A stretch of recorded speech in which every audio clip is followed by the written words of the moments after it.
Welcome to Orbit into Sleep. I'm so glad you're here. Whether you've just climbed into bed, you're wrapped up in your favorite blanket, or you're lying in the dark hoping tonight is the night sleep finally comes easily, you are exactly where you need to be. Tonight, we're going to drift together through one of the most quietly extraordinary topics in all of science: gravity. Not the textbook kind, not the kind that makes you feel like you should be taking notes. The kind that, when you really sit with it, makes the universe feel like the most beautiful, strange, and soothing place to exist. We're going to let these ideas wash over us slowly. There's no rush, no test, no alarm going off in 5 minutes, just you and the gentle pull of the cosmos easing you towards sleep. Before we begin, if you're finding these videos helpful, it would mean so much if you'd take a moment to like and subscribe to Orbit into Sleep. It's a small thing, but it genuinely helps other people who struggle to sleep find their way here. And if you have a second, leave us a little comment. We'd love to know roughly how many hours of sleep do you usually get each night. Just a rough number is fine. We're a little community of tired, curious people, and we love hearing from you. Now, get comfortable, adjust your pillow, let your shoulders drop, let your jaw soften. We're going to start at the very beginning of our understanding of gravity, long before satellites and space telescopes, long before equations and experiments, back when clever, curious humans simply looked up, looked down, and started asking why. The weight of ancient wondering. Close your eyes for a moment or let your gaze go soft and unfocused. Imagine you're lying on the grass somewhere in ancient Greece. The air is warm. The sky above you is enormous and impossibly blue. And somewhere nearby, a philosopher is sitting under a tree, watching an apple fall or a stone drop into still water, and thinking very, very carefully about why things fall at all. This is where our story begins, not with computers or telescopes or laser detectors, but with human minds doing what human minds do best: noticing, wondering, asking quiet questions into the universe and waiting to see what comes back. The earliest serious thinker about gravity that we know of was Aristotle. He lived in Athens in the 4th century before the Common Era, over 2,000 years ago now. And while we might smile gently at some of his ideas today, the man was doing something remarkable. He was trying to find order in the universe. He was trying to explain why the world behaves the way it does. Aristotle believed that every object in the world had what he called a natural place. Heavy things like earth and water, he said, wanted to move downward toward the center of the universe. Light things like fire and air wanted to rise. When you dropped a stone, it wasn't being pulled by some invisible force. It was simply going home, returning to where it belonged. There's something almost poetic about that, isn't there? The idea that every object in the world has a place it's yearning to return to. He also believed that heavier objects fell faster than lighter ones, that a large stone would reach the ground before a small pebble if you dropped them both from the same height. This seems intuitive in a way. We carry heavier things and they feel more insistently pulled downward. It feels like it should be true. and for nearly 2,000 years, people mostly accepted it. Now here's a lovely detail. A quiet little thread of challenge that ran through history long before the famous experiments. A philosopher named Strato of Lampsacus, who lived just a generation after Aristotle, actually pushed back on this idea. He made a careful observation. He noticed that when you pour water from a jug held up high, the stream spreads out and separates as it falls. This, he argued, was evidence that objects accelerate as they fall, that they speed up. If falling were simply a natural motion at a constant pace, the water would stay together. Strato didn't have the mathematics to take this further. He didn't have an inclined plane or a pendulum, but he was watching, and he was right. And sometimes in science, being right very quietly, centuries before anyone is ready to listen, is enough. It's worth pausing here and just letting that sink in softly. We are lying in bed in the 21st century, and the question of why things fall was still genuinely unanswered for most of recorded human history. The world worked perfectly well without anyone knowing. The apples fell, the tides moved, the planets turned, and people lived their whole lives under the pull of something they couldn't yet name. Moving forward a little, into the 14th century now, scholars in medieval Europe began developing something called the mean speed theorem. This was a group of thinkers at Oxford, sometimes called the Oxford calculators, along with a French philosopher named Jean Buridan. They were trying to mathematically describe motion, uniform motion, accelerating motion, the way something moves when it speeds up steadily over time.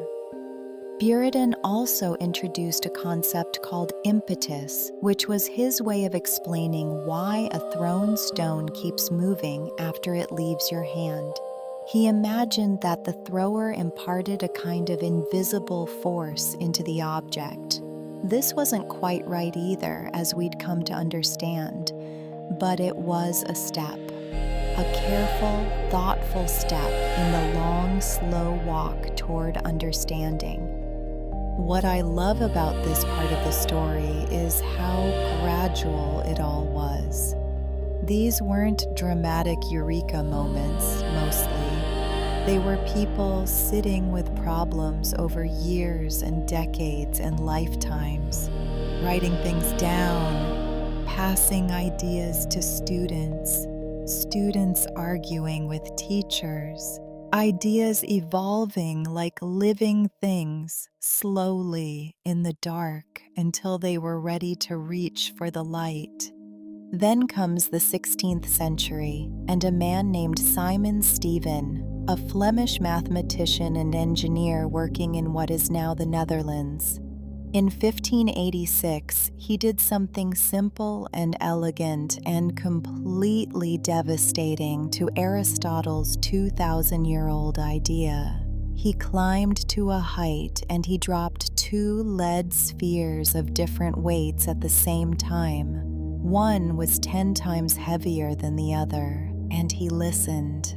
They hit the ground together, not one before the other, together. It's such a quiet little experiment, isn't it? No fanfare, no grand laboratory. Just a man, 2 spheres, and a willingness to let the truth speak for itself. Stephen wrote about what he found, though his work didn't immediately reach the wider world. But the idea was out there now, vibrating in the air, waiting to be confirmed. And it was confirmed beautifully by Galileo Galilei a few years later in Pisa, Italy. Now, you may have heard the story of Galileo dropping balls from the Leaning Tower of Pisa, and historians are a little divided on whether that specific experiment really happened exactly as the story tells it. But what is undeniably true is that Galileo studied falling objects with extraordinary care and precision.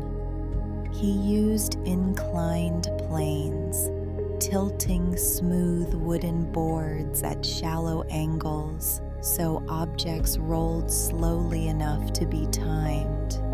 He used pendulums. He used water clocks. And what he found was clear and beautiful.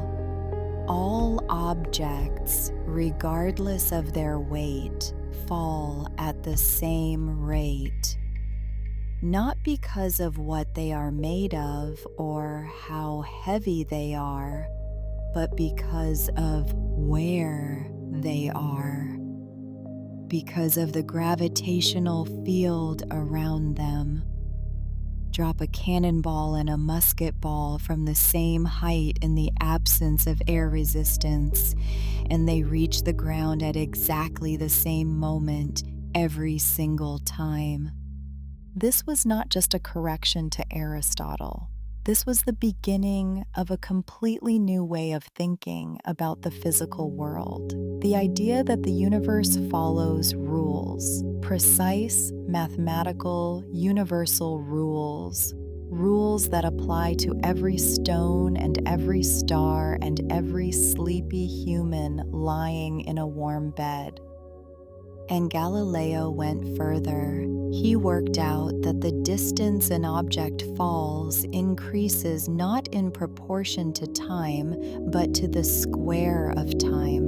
Fall for 1 second and you've covered a certain distance. Fall for 2 seconds and you've covered 4 times that distance. Fall for 3 seconds and 9 times. This beautiful mathematical relationship, hiding inside something as ordinary as a dropped stone, was a glimpse of the deep order underneath everything. Let all of that settle softly as you breathe. The ancient world asking why things fall. Quiet thinkers watching water and listening to stones.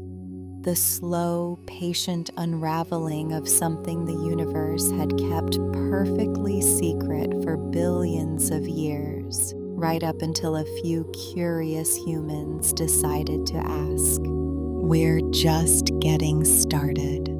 The next thread of this story leads us to a garden in England, a famous apple, and one of the most powerful ideas a human mind has ever produced. But for now, breathe, rest. Let the ancient wondering drift through your thoughts like a warm current, and know there is nowhere else you need to be tonight. A garden, a moon, and one enormous idea. Let your body sink a little deeper into wherever you are right now. Feel the weight of your limbs, the gentle press of the mattress or the cushions beneath you. That feeling, that quiet heaviness pulling you down into rest is the very thing we're going to explore together in this chapter. We're traveling to England now, to the 17th century, to a young man sitting in a garden watching the world and quietly assembling one of the greatest ideas in the history of human thought. Isaac Newton was born in 1643 in Woolsthorpe, a small village in Lincolnshire. He was, by many accounts, not the easiest person to know. Intense, private, often difficult in his dealings with others. But the mind behind those eyes was doing something extraordinary almost continuously. He could hold an unsolved problem in his thoughts for days, weeks, months, turning it over like a stone in his hand, examining every surface until it gave up its secrets. The story of the apple is one of the most famous in all of science.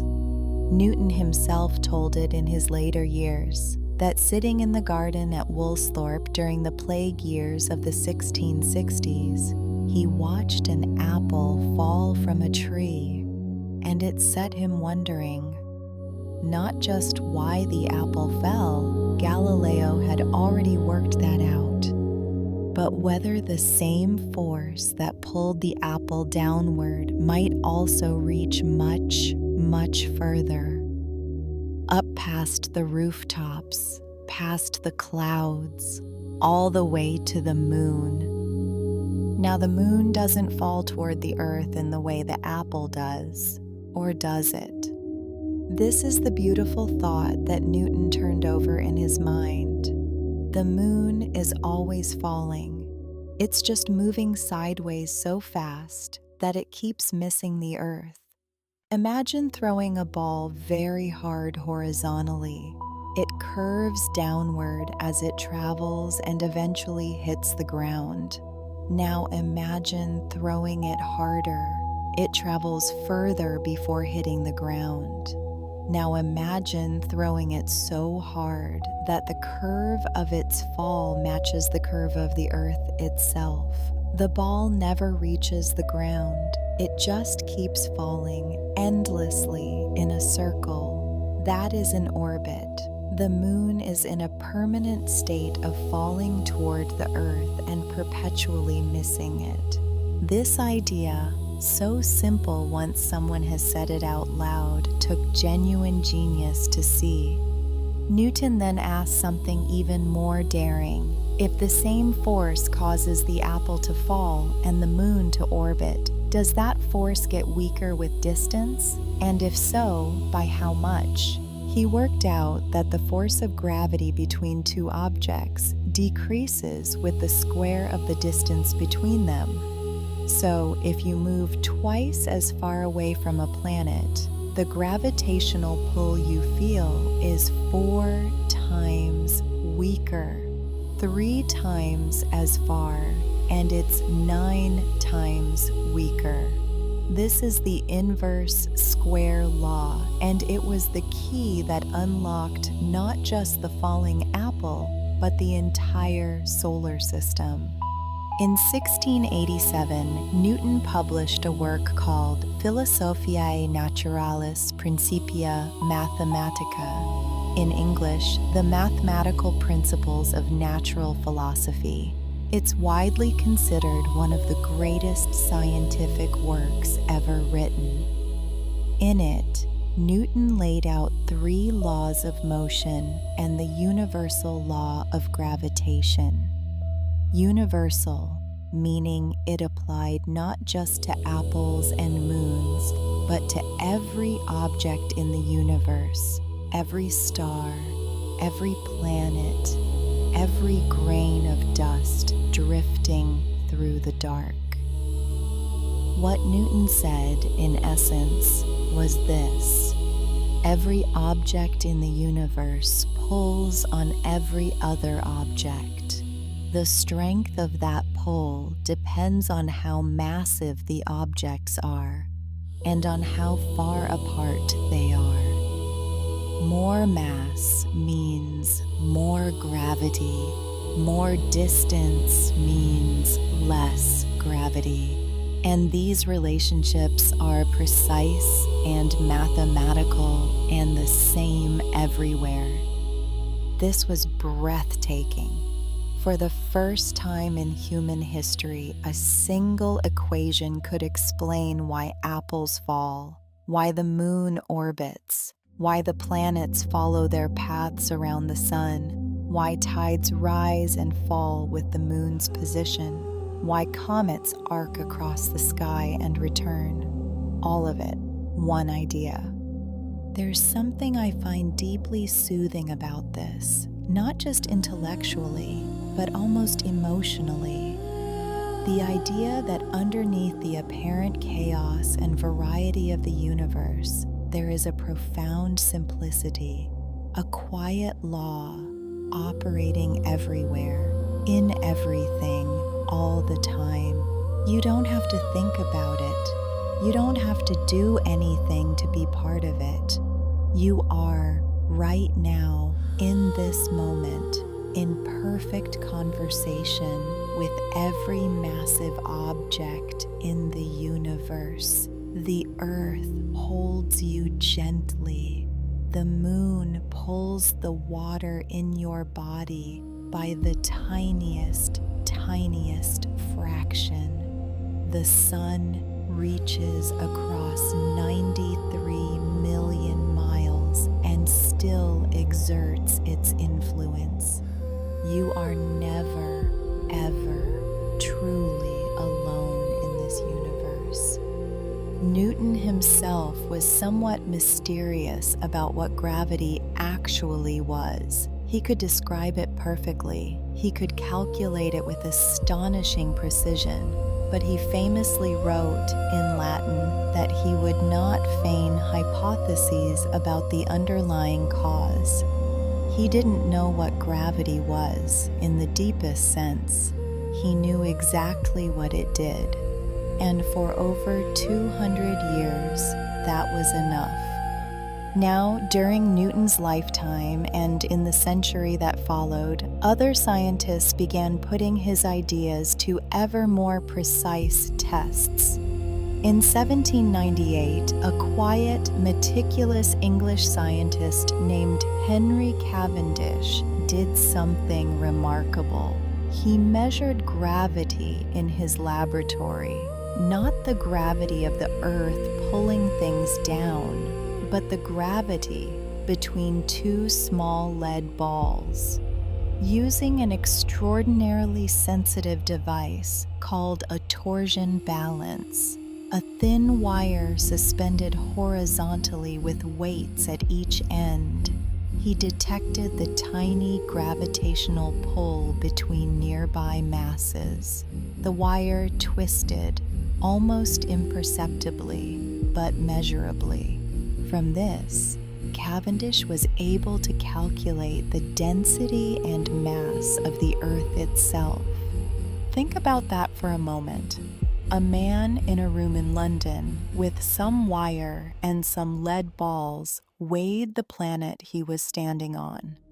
Around the same time, a mathematician named Urbain Le Verrier was doing something equally astonishing, but in a very different direction. He was studying the orbit of Mercury, the closest planet to the Sun, and he found something that didn't quite fit.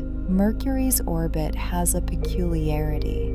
Its path around the Sun slowly rotates over time, a phenomenon called the precession of the perihelion.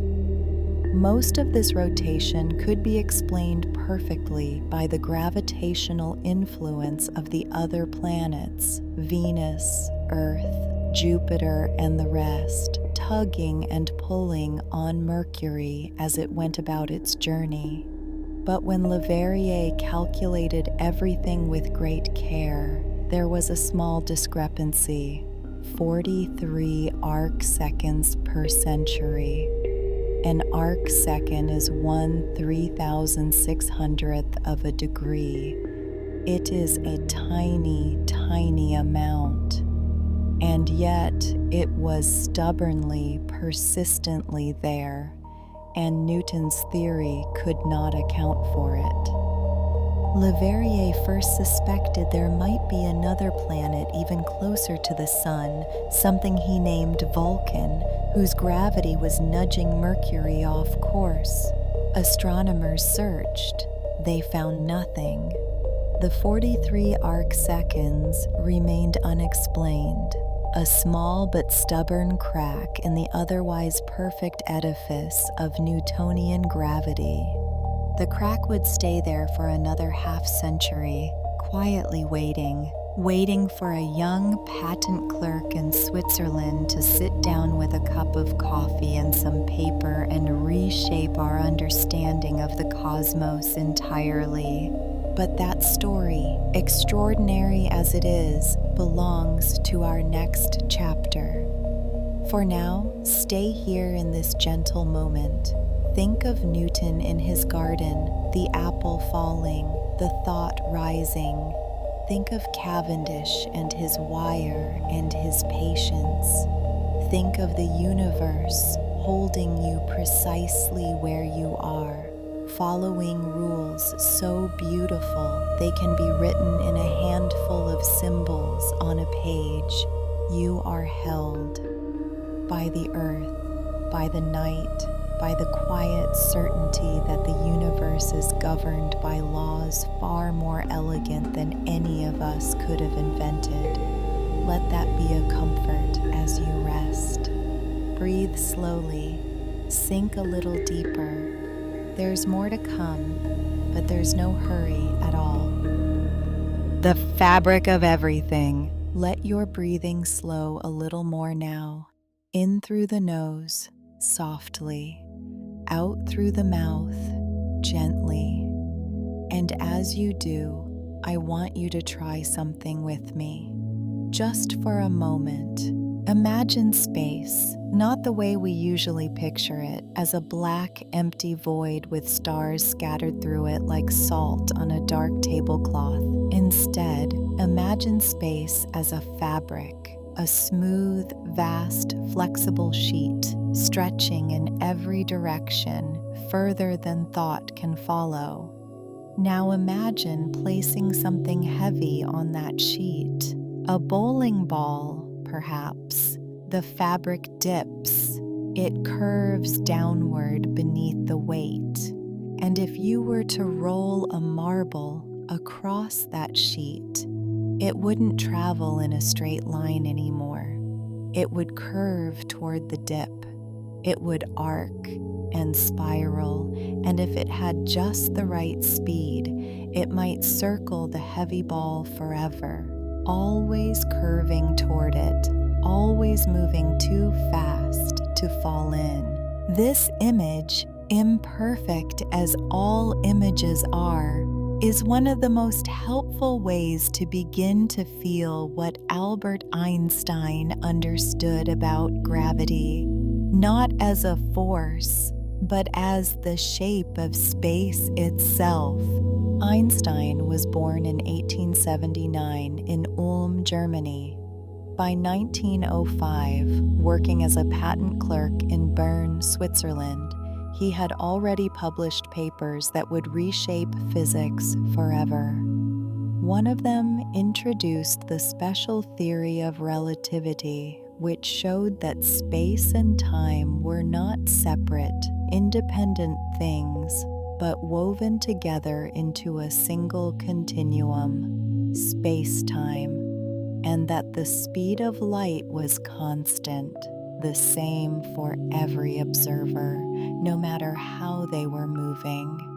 This was already revolutionary, but Einstein knew it was incomplete. His special theory of relativity couldn't account for gravity, and so he set himself what he would later describe as the happiest thought of his life. He imagined a man falling freely through space. In free fall, there is no sensation of weight, no sense of being pulled. Everything around the falling person falls at the same rate, so nothing seems to accelerate relative to anything else. It feels, for all intents and purposes, like floating, like weightlessness. Einstein realized that a person in free fall cannot tell by any experiment performed inside their own experience whether they are falling in a gravitational field or floating in the complete absence of gravity. And then he flipped it.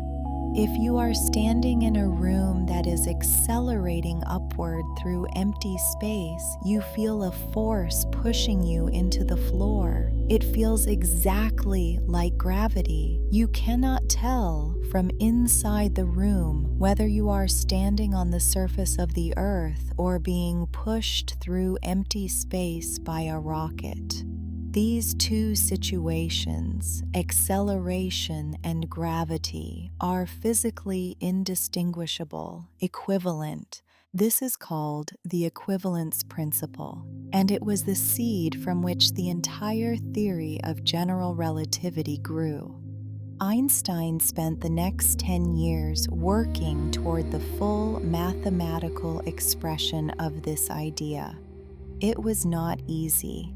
The mathematics he needed, a kind of geometry that could describe curved four-dimensional surfaces, had been developed in the 19th century by a mathematician named Bernhard Riemann, not for any physical purpose, simply because it was beautiful and interesting. Einstein had to learn it, wrestle with it, and eventually bend it to his needs. On November 25, 1915, he presented the final form of what we call the Einstein field equations to the Prussian Academy of Sciences in Berlin. These equations describe the relationship between the curvature of space-time and the matter and energy within it. In words, though the words feel almost too simple for the magnitude of the idea, mass and energy tell space-time how to curve, and curved space-time tells matter how to move. That's it. That is general relativity expressed in one sentence. The Earth isn't pulling you down with a force. It's curving the space-time around you, and you are following the straightest possible path through that curved geometry. The path curves downward toward the Earth. You call it falling. The universe calls it the most natural thing imaginable. Now, remember that stubborn 43 arcseconds per century in Mercury's orbit, the one that had been annoying astronomers for 60 years. When Einstein applied his new equations to the orbit of Mercury, they gave the right answer. Exactly, perfectly. Without any adjustments, any fudge factors, any additional hypothetical planets. The precession of Mercury's perihelion fell directly out of the mathematics, as naturally as breathing. Einstein must have felt something extraordinary in that moment. The shiver of recognizing that the universe had confirmed something you had reasoned into existence from pure thought. And then the first real test came from the sky in a dramatic and very public way. General relativity predicted that light, despite having no mass, would be bent by gravity. Because gravity isn't a force acting on mass, remember. It's a curvature of space-time, and light must travel through space-time like everything else. If space-time is curved near a massive object, light curves with it. Einstein predicted that light from distant stars passing close to the edge of the sun would be bent by a measurable angle, about 1.75 arcseconds. The problem was that you can't normally see stars near the sun. The sun's light overwhelms them completely, unless, that is, the sun goes dark. In May 1919, there was a total solar eclipse. A British astronomer named Arthur Eddington led 2 expeditions, one to the island of Principe off the west coast of Africa, and one to northern Brazil, to photograph the stars near the darkened sun during the eclipse. When the photographs were measured and compared to images of the same stars taken months earlier, when the sun was nowhere near them, the stars appeared to have shifted, not by the amount Newton's theory might have predicted, by the amount Einstein had calculated. The announcement was made in London in November 1919. The newspapers ran headlines declaring that Newtonian physics had been overthrown. Einstein became, almost overnight, the most famous scientist in the world. And here is one of my favorite details in this whole story. When a student asked Einstein what he would have thought if the experiment had not confirmed his theory, Einstein reportedly said, with characteristic calm, that he would have felt sorry for the dear Lord. The theory was too beautiful to be wrong. There's a kind of deep confidence in that, isn't there? Not arrogance, exactly. More like trust. Trust that the universe is, at its deepest level, beautiful. That true descriptions of reality have a certain elegance to them.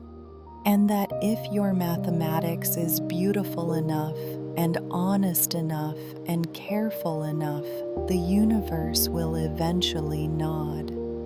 Meanwhile, another piece of the story was falling into place. Karl Schwarzschild was a German physicist serving on the Russian front during the First World War. In the freezing conditions of the Eastern Front, somehow he found time to study Einstein's newly published field equations. And within weeks of Einstein presenting his theory, Schwarzschild had found the first exact mathematical solution to those equations. His solution described the geometry of space-time around a perfectly spherical, non-rotating mass. It was elegant, it was precise, and buried within it was something extraordinary. If you compressed a mass into a small enough sphere below a certain radius, now called the Schwarzschild radius, the mathematics produced something almost unthinkable. A region where the curvature of space-time became so extreme that nothing, not matter, not light, nothing at all, could escape. Schwarzschild sent his solution to Einstein from the front. Einstein was astonished. He had not expected an exact solution to exist at all, given the complexity of the equations. He presented Schwarzschild's paper to the Academy in January 1916. Tragically, Schwarzschild died just months later from an illness contracted at the front. He never knew how significant his work would become. For decades, this extreme solution was considered a mathematical curiosity. Surely, physicists thought, nothing in nature would ever actually be compressed so completely. These things, which we now call black holes, were seen as theoretical ghosts, interesting on paper, not real. We'll return to them later because reality had quite a different opinion. For now, though, let this chapter settle softly around you. General relativity, space-time as a fabric, gravity as geometry, light bending around the sun, a young man on the Russian front, ill and far from home, finding beauty in mathematics by candlelight. The universe is stranger and more lovely than any of us could have imagined, and it is doing all of this right now, all around you as you breathe slowly in the dark. Let your thoughts drift. Let the fabric of space-time hold you. It always has. It always will. Time is not what you think. Stay right where you are. Don't move. Don't adjust anything. Just breathe. And let me tell you something that sounds like it belongs in a dream, but is, in fact, one of the most thoroughly tested and practically useful facts in all of science. Time time is passing more slowly for you right now than it is for someone floating in space far above the earth. Not by much, not by anything you would ever feel or notice in the course of a day, but measurably, verifiably, provably. The clocks on GPS satellites have to be corrected for this effect every single day, or our navigation systems would drift by miles. The phone in your pocket, if it has ever helped you find your way somewhere, has quietly confirmed Einstein's theory of gravity without you ever having to think about it. This is one of the most beautiful and quietly astonishing things that general relativity tells us. Gravity doesn't just bend space, it bends time. Let's come to this gently, because it deserves to be felt as well as understood. Einstein's equations predict that time passes at different rates depending on where you are in a gravitational field. The stronger the gravitational field, the more slowly time moves.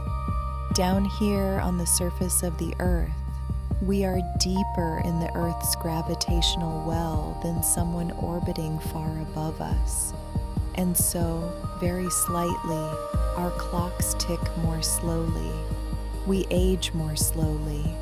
We experience time more slowly. Not in any way we can perceive, but in a way that is absolutely, measurably real. This phenomenon is called gravitational time dilation, and one of the most wonderful experiments ever performed to confirm it involved 4 atomic clocks, 2 commercial aeroplanes, and a pair of physicists named Joseph Haffel and Richard Keating. In October 1971, Haffel and Keating did something charmingly simple and profoundly important. They took 4 cesium atomic clocks, the most precise timekeepers available, and they flew them around the world on commercial passenger jets, once eastward, once westward. Then they brought the clocks back and compared them to reference clocks that had stayed at the U.S. Naval Observatory in Washington. The clocks that had flown around the world did not show the same time as the ones that had stayed on the ground. They had drifted apart by tiny fractions of a second, nanoseconds, billionths of a second.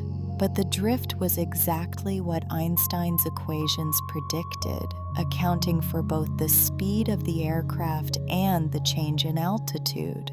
When the clocks flew eastward, moving in the same direction as the Earth's rotation, they were traveling faster relative to the ground clocks.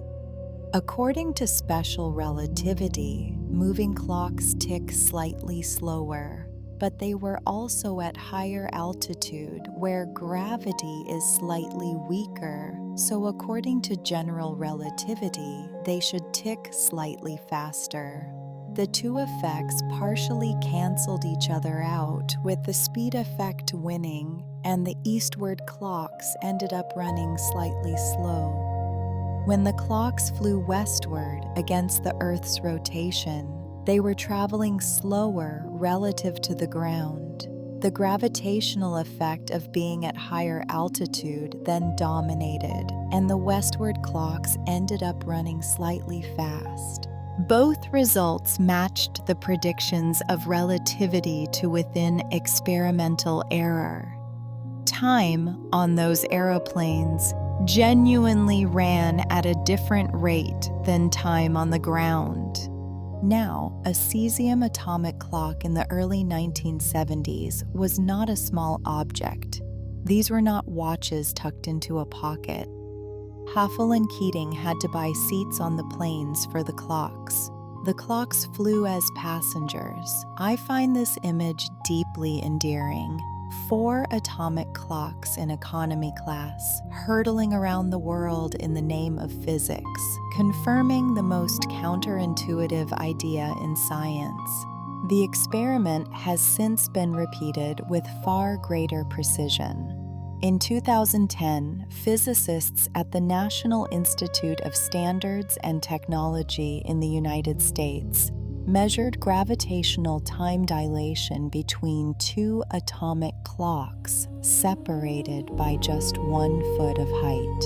One clock was placed 33 centimeters higher than the other, and the higher clock ticked measurably faster, running ahead by 90 billionths of a second over a period of 79 years, as projected from the measurement.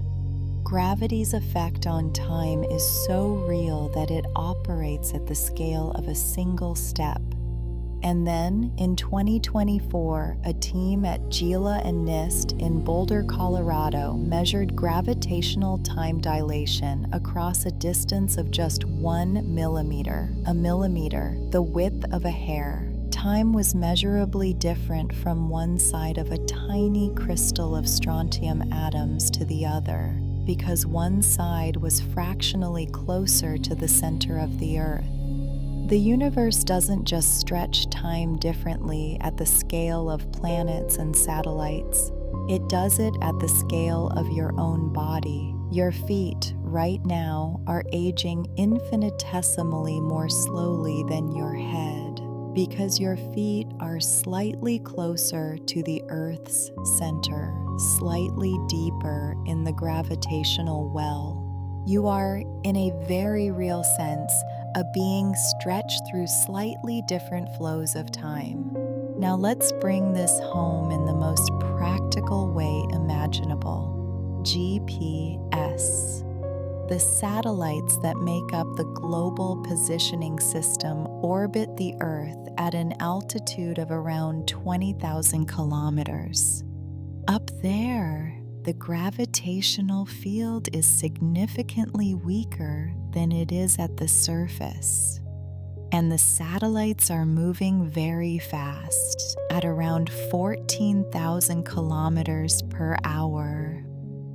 Two effects act on the satellite clocks simultaneously. Because the satellites are moving so quickly, special relativity says their clocks should tick about 7 microseconds slower per day than clocks on the ground. But because the satellites are so far from the Earth's center, where gravity is weaker, general relativity says their clocks should tick about 45 microseconds faster per day.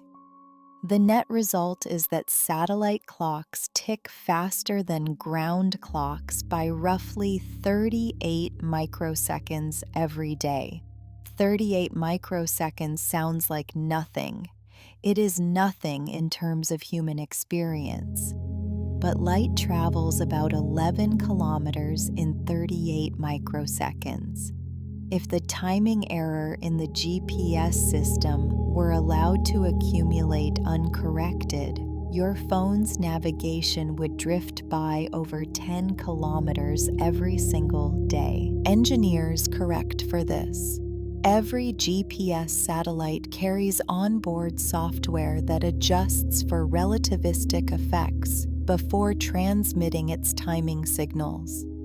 Without Einstein's theory of gravity, written in the 1910s, your navigation app would be useless within hours. There is something I find profoundly comforting about this.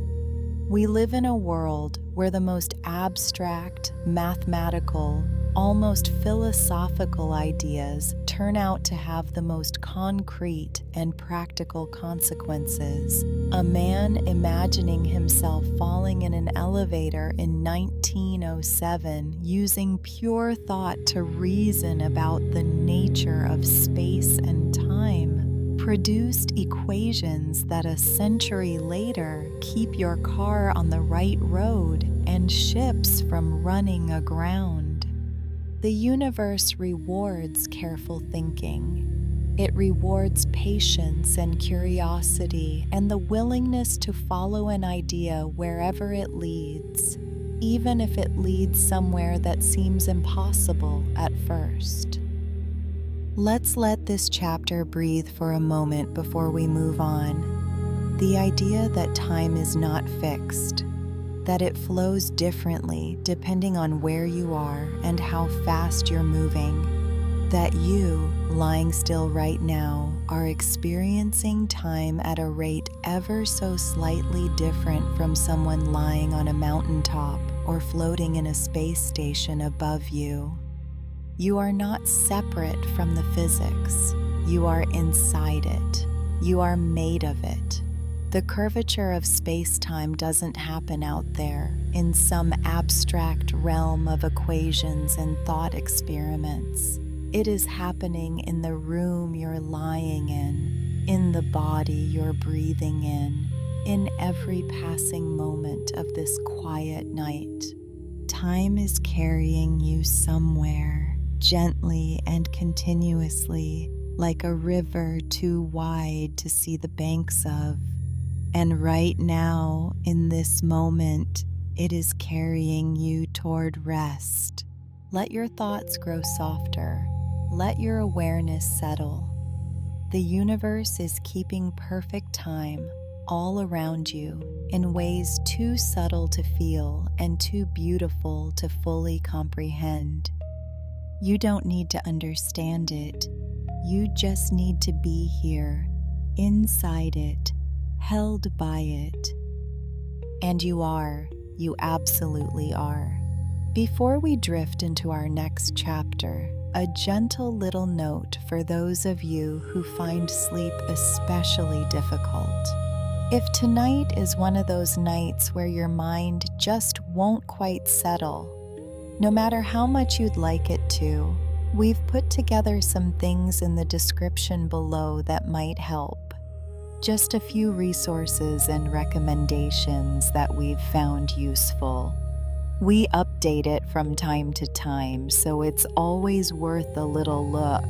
No pressure at all. It's just there if you need it. You know yourself best. Now, let's continue.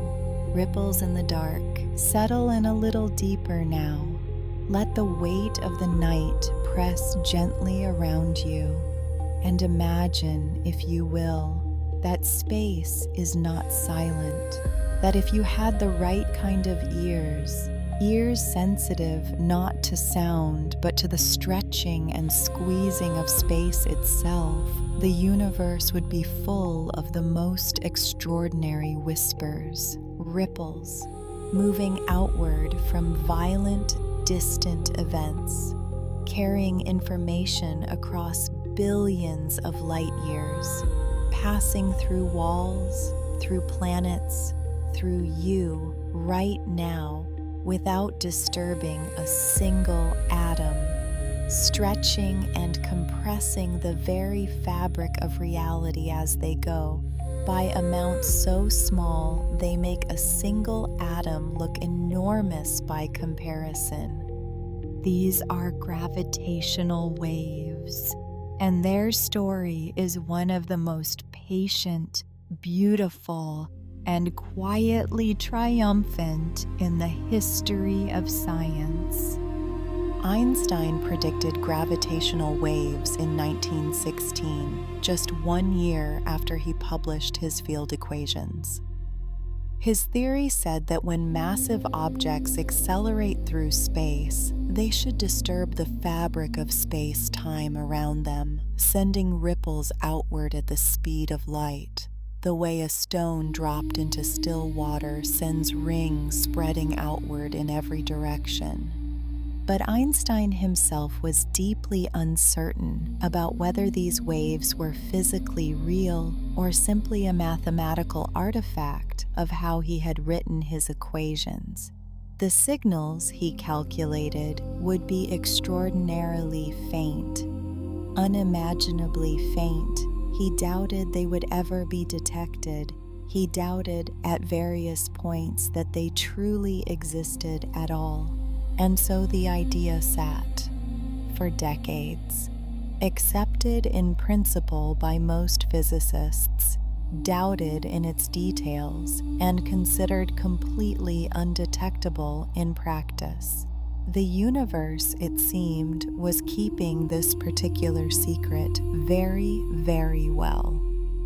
Then, in 1974, two astronomers at the Arecibo Radio Telescope in Puerto Rico made a discovery that changed everything. Russell Hulse and Joseph Taylor found something extraordinary in the sky.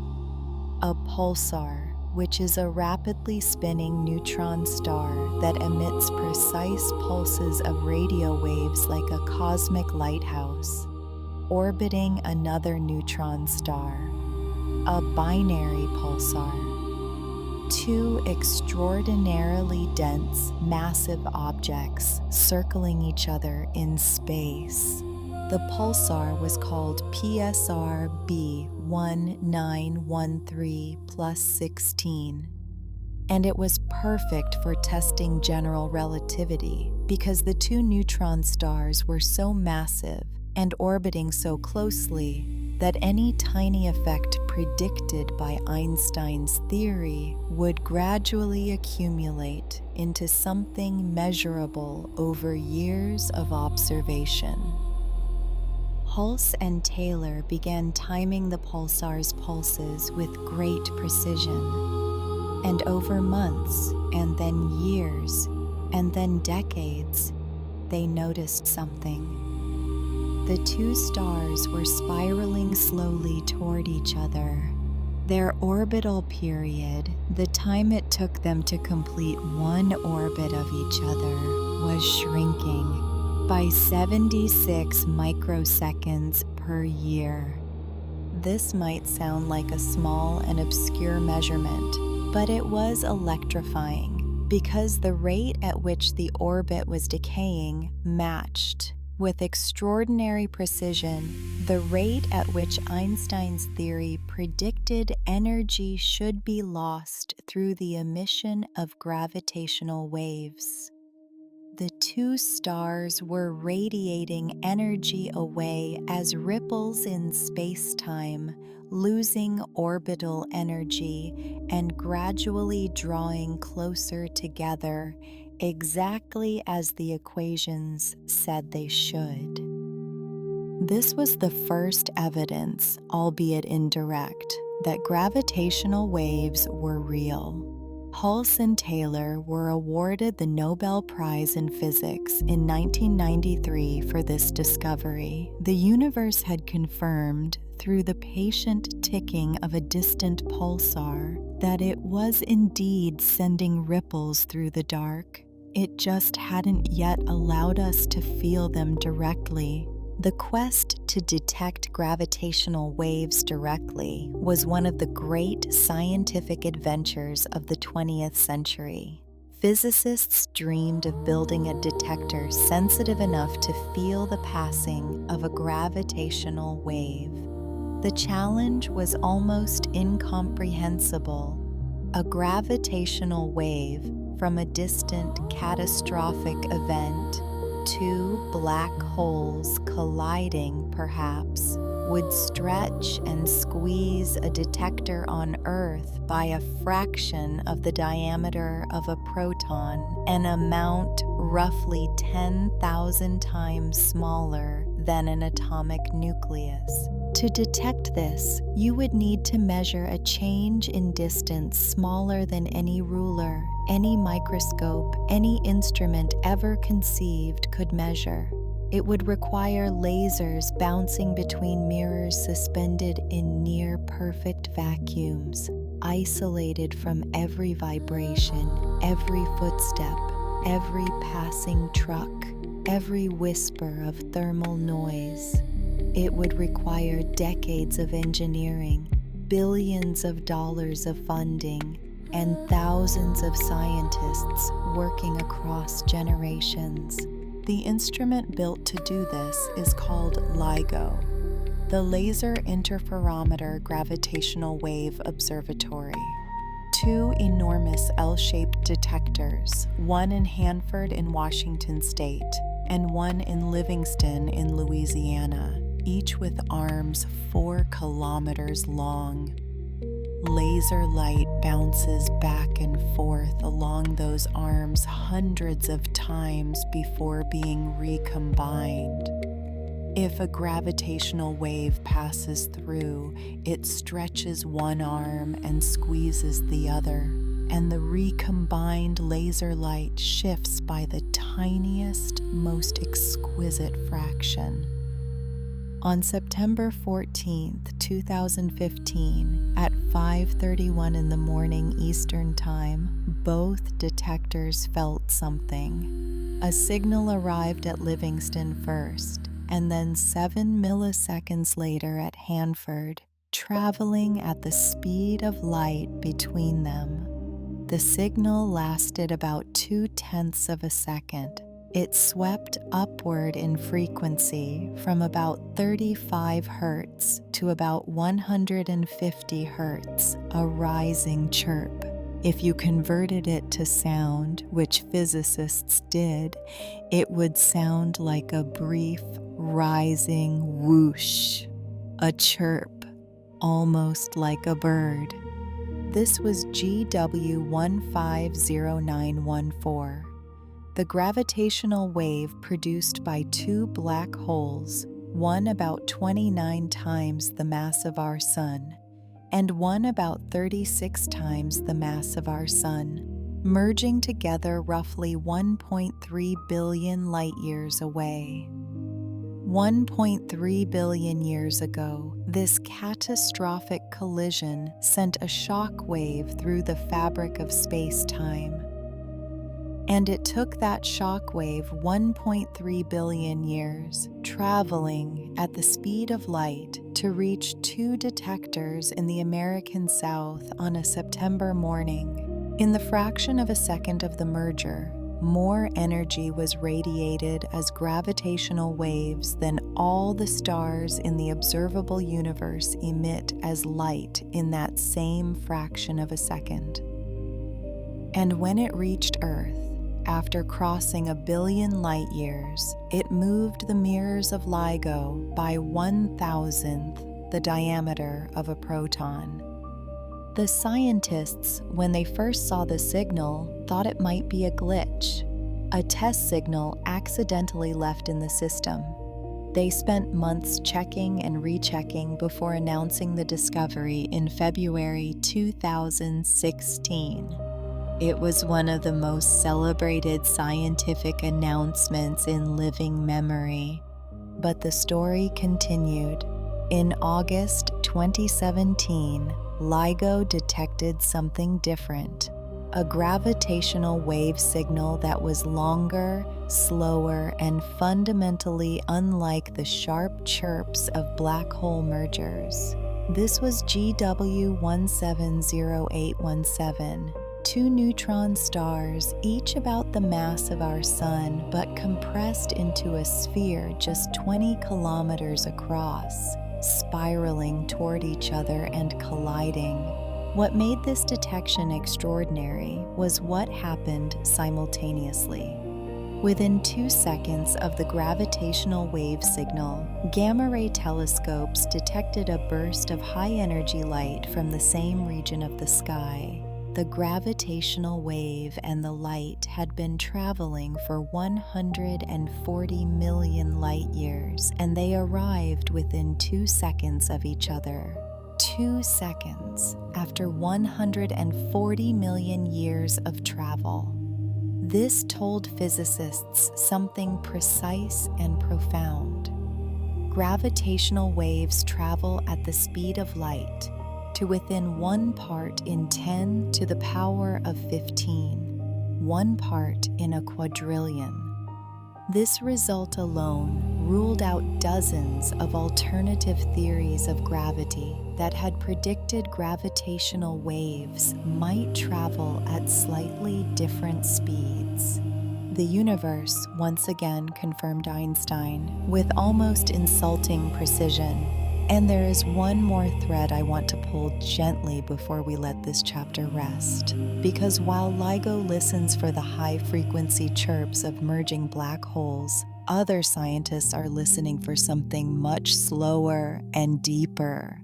A background hum, a gravitational wave so low in frequency that its period is not fractions of a second, but years, decades. This is the stochastic gravitational wave background, and astronomers believe it is created by the slow, grinding orbital dance of supermassive black holes at the centers of distant galaxies. Pairs of black holes, each millions or billions of times the mass of our Sun, circling each other so slowly that one orbit might take thousands of years. To detect waves with periods of years, you need a detector the size of a galaxy, and remarkably, nature has provided one. Pulsars, those spinning neutron stars, tick with extraordinary regularity, like the most precise clocks in the universe. If a gravitational wave passes between us and a pulsar, it will shift the arrival time of the pulsar's ticks by a tiny amount. By monitoring dozens of pulsars scattered across the galaxy simultaneously, astronomers can effectively use the entire Milky Way as a gravitational wave detector. This is called a pulsar timing array. And in 2023, the NanoGrav collaboration, monitoring 68 pulsars over 15 years, announced evidence of exactly this background hum. The gravitational whisper of countless supermassive black hole pairs scattered across the observable universe, each pair slowly, inexorably drawing together. The universe is singing, in frequencies too low for any ear, in waves too subtle for any instrument, but the most patient and ingenious minds could ever conceive, and we are finally beginning to hear it. Let that thought drift with you as you breathe. The universe, sending ripples through its own fabric since long before the Earth existed. Those ripples passing through you right now, as they have always done, carrying news of ancient collisions and distant enormities, and human beings, patient and curious and stubborn, building instruments delicate enough to finally listen. You are part of a species that can do this, that has done this. On your worst, most sleepless nights, remember that we are remarkable, and the universe we live in is more beautiful than we deserve. Rest now. Let the waves wash through you, the darkness between the stars. Let your eyes stay closed, or let them rest softly open if that feels more comfortable. Either way, I want to take you somewhere vast tonight, somewhere that requires no movement at all, only a willingness to let your mind expand outward, gently, like breath. We've been talking in our previous chapters about gravity as something we can measure, test, and confirm. The falling apple, the bending light, the chirping wave. All of these are gravity doing things we can see or hear or calculate. Gravity revealing itself. But tonight, we're going to sit with something different. We're going to sit with what gravity reveals by the way it hides, by the things it points to that we cannot see, cannot touch, cannot directly detect, and yet cannot deny. We are going to talk about the darkness between the stars and what lives in it. Let's begin with something beautifully simple. Imagine you're watching a spinning merry-go-round. The children near the center are moving slowly. The children at the outer edge are moving fast. This makes sense. The outer edge has more distance to cover in the same amount of time, so it moves faster. It's basic geometry. Now imagine our galaxy, the Milky Way, a vast, slowly rotating disk of stars, gas, and dust, with a supermassive black hole at its center. If the Milky Way behaved like a normal rotating system, stars near the outer edges should move more slowly than stars near the center, just like the children on the merry-go-round. The center has most of the mass, and gravity weakens with distance, so the outer stars should be moving gently and slowly. But when astronomers actually measured the speeds of stars at different distances from the galactic center, they found something deeply puzzling. The stars at the outer edges of the galaxy were moving just as fast as the stars near the center. The rotation curve, as it's called, was flat, not declining as expected, but flat. This is deeply, profoundly wrong if the only gravity in the galaxy comes from the visible stars and gas. By rights, those outer stars should be flying off into intergalactic space. Something invisible is holding them in. Something with mass and gravity, but no light, no detectable radiation of any kind. This something is what we call dark matter. The astronomer Vera Rubin was among the first to compile careful, systematic evidence for flat rotation curves in the 1970s. Working at the Carnegie Institution in Washington, she measured the rotational velocities of dozens of galaxies and found the same pattern again and again.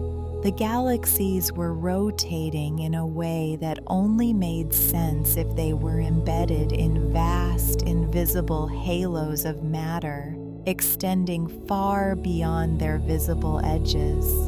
Rubin worked with great patience and precision over many years, building an undeniable case. She was not always taken as seriously as she deserved, in a field that was, at the time, still predominantly male, but the data was the data. And the data said the same thing, galaxy after galaxy. Something is there, we just can't see it. We now believe that dark matter makes up roughly 27% of the total mass and energy content of the universe. All the stars, all the planets, all the gas, all the dust, everything we have ever directly observed adds up to only about 5%. The remaining 68% we'll get to in a moment. But first, that 27% of invisible matter, vast and dark and everywhere, shaping the universe by its gravity without ever revealing itself directly. We don't know what dark matter is. That's the honest answer. We know what it does. It clusters around galaxies. It forms the scaffolding along which ordinary matter gathers and builds structures.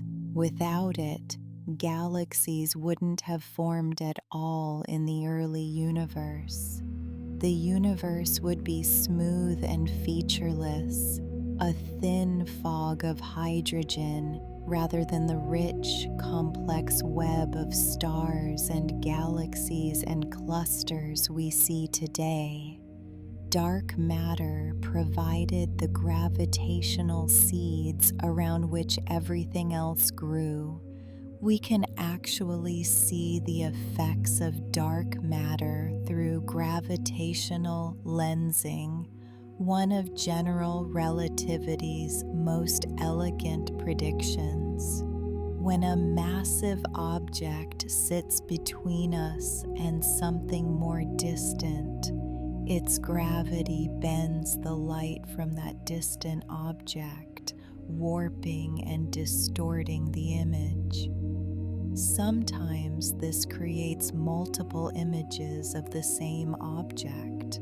Sometimes it creates beautiful curved arcs. Sometimes, under exactly the right conditions, it creates a perfect ring of light around the lensing mass, which astronomers poetically call an Einstein ring. By studying how background galaxies are distorted and stretched by foreground clusters, astronomers can map the distribution of mass in those clusters, including the invisible dark matter. They can make maps of something they cannot see. It's rather like mapping a room in the dark by feeling where the furniture is. One of the most compelling pieces of evidence for dark matter comes from an event called the Bullet Cluster. This is a pair of galaxy clusters that collided and passed through each other relatively recently in cosmic terms. When they passed through each other, the gas in the clusters, which makes up most of their ordinary matter, slammed together, heated up, and slowed down. But the dark matter halos, which interact with nothing except through gravity, passed straight through each other without slowing at all. The result is two clusters where the visible gas sits in the middle, glowing in X-rays, but the mass, as revealed by gravitational lensing, sits offset to either side, separated from the gas. Mass and light in different places. The dark matter kept moving. The ordinary matter got left behind. It is one of the clearest demonstrations that dark matter is real, physical, and genuinely separate from the ordinary matter we can observe. The universe is telling us as clearly as it can without showing us directly that something is there, now. If dark matter was the first great surprise about the composition of the universe, the second was even more startling. Cosmologists studying the expansion of the universe in the late 1990s expected to find that the expansion was slowing down. Gravity, after all, acts between all matter. The galaxies pulling on each other should be gradually decelerating the expansion, like a ball thrown upward, eventually slowing under Earth's gravity. Two independent teams of astronomers were studying distant Type 1a supernovae, a type of stellar explosion so consistent in its brightness that it can be used as a cosmic ruler, a standard candle for measuring vast distances. By comparing how bright these supernovae appeared with how fast their host galaxies were receding, they could chart the history of the universe's expansion. What they found in 1998 stopped the cosmological community in its tracks. The expansion of the universe is not slowing down. It is speeding up. The universe is accelerating outward. Something is pushing space apart, working against gravity on the largest scales. Something with negative pressure, filling all of space uniformly, becoming more dominant as the universe expands. We call it dark energy, and it makes up roughly 68% of the total energy content of the universe. Einstein had actually included something very like dark energy in his original equations. He called it the cosmological constant, a term he added to prevent his equations from predicting a dynamic, expanding, or contracting universe, because at the time he assumed the universe was static and eternal. When Edwin Hubble confirmed the universe was expanding in 1929, Einstein called the cosmological constant his greatest blunder and removed it from his equations. But reality, it turns out, had reinstated it. The universe really does contain a form of energy embedded in space itself, causing it to expand ever faster. Einstein's blunder was not a blunder at all. It was an accidental prediction that took 70 years to confirm. The problem is that when physicists try to calculate how large the cosmological constant should be using quantum field theory, they get an answer that is about 120 orders of magnitude larger than the observed value, one followed by 120 zeros times too large. This is sometimes called the worst prediction in the history of physics, and it remains one of the deepest unsolved problems in all of science. We don't know what dark energy is any more than we know what dark matter is. We know the universe is mostly made of things we don't understand. We know that everything we have ever observed, every atom, every photon, every galaxy, every person who has ever lived is just 5% of what's out there.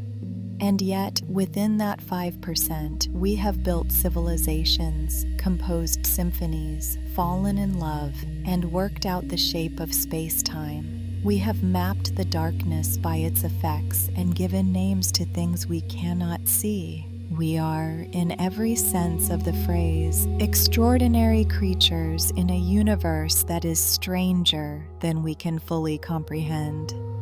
And there is one more thread tonight that I want to offer you, soft as a whispered secret. Astronomers have noticed something recently that doesn't quite fit. A discrepancy in the rate at which the universe is expanding, depending on how you measure it. When they look at the early universe, the light left over from just after the Big Bang, they calculate an expansion rate. When they measure the local universe directly, using stars and galaxies nearby, they get a different, slightly higher number. The two values disagree by enough to be significant, to be troubling, to suggest that perhaps our standard model of cosmology, as successful as it has been, is missing something. This is called the Hubble tension, and it is keeping a great many cosmologists awake at night. Not unlike the 43 arcseconds of Mercury's orbit that puzzled astronomers before Einstein. A small discrepancy, a stubborn anomaly, a crack in the model. Perhaps it will turn out to be a measurement error. Perhaps it will turn out to be something profound, a new physics, a new ingredient in the universe we haven't accounted for. The resolution of the Hubble tension might be the thread that, when pulled, unravels the next great mystery and leads us to the next great understanding. The universe is not finished with us yet. It still has secrets, and we are still asking. Let all of that sit with you now, as softly as it wants to. The invisible scaffolding of dark matter, holding galaxies in shape, the dark energy, quietly accelerating the expansion of everything, in every direction, in every moment. The 5% of the universe that we are made of, staring outward into the 95% we cannot see, and refusing to stop asking why. You are a small, warm, temporary arrangement of atoms in a vast and mostly invisible universe. and somehow, impossibly, you are aware of it. You can lie here in the dark and know the dark is mostly made of things with no name yet. That is extraordinary. You are extraordinary. Breathe, rest. The darkness is friendly. It has always held you gently, even when you couldn't see it. Drifting home, and so here we are. Together at the end of our journey tonight, though in another sense, the journey never really ends. The questions we've explored this evening, gravity, time, light bending around distant suns, ripples moving through the fabric of space, invisible matter holding galaxies in shape. These are questions that humanity has been asking for thousands of years and will be asking for thousands more. We began in ancient Greece, lying in the warm grass, watching things fall and wondering why. We sat with Newton in his garden, following a thought from a falling apple all the way to the moon. We traveled to Berlin in 1915 and felt the quiet revolution of an idea so beautiful it reshaped our understanding of everything. We flew around the world with atomic clocks and discovered that time itself bends and breathes. We listened to the universe's first direct whisper in gravitational waves, a chirp from a collision a billion years in the past, and we sat with the darkness between the stars, the invisible majority of everything, and let it remind us how extraordinary it is to exist inside a mystery and still choose to wonder. All of this, everything we've talked about tonight, is happening right now, around you, through you. The earth is curving space-time beneath your body.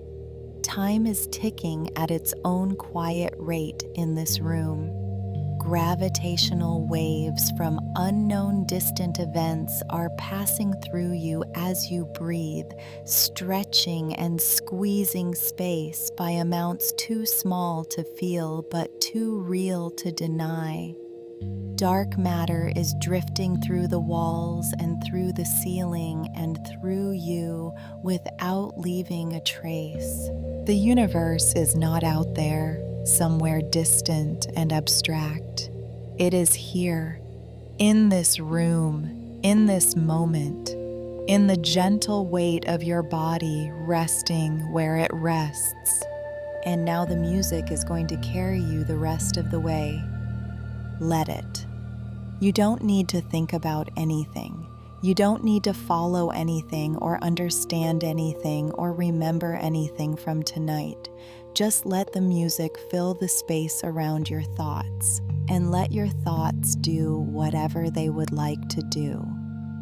Wander if they want to wander. Drift if they want to drift. Follow a thread if one appears, or let all the threads go and simply float. Your brain is very good at this, given half a chance. The quiet work of processing and releasing and settling, it does it beautifully if you let it. So let it. If sleep comes, welcome it.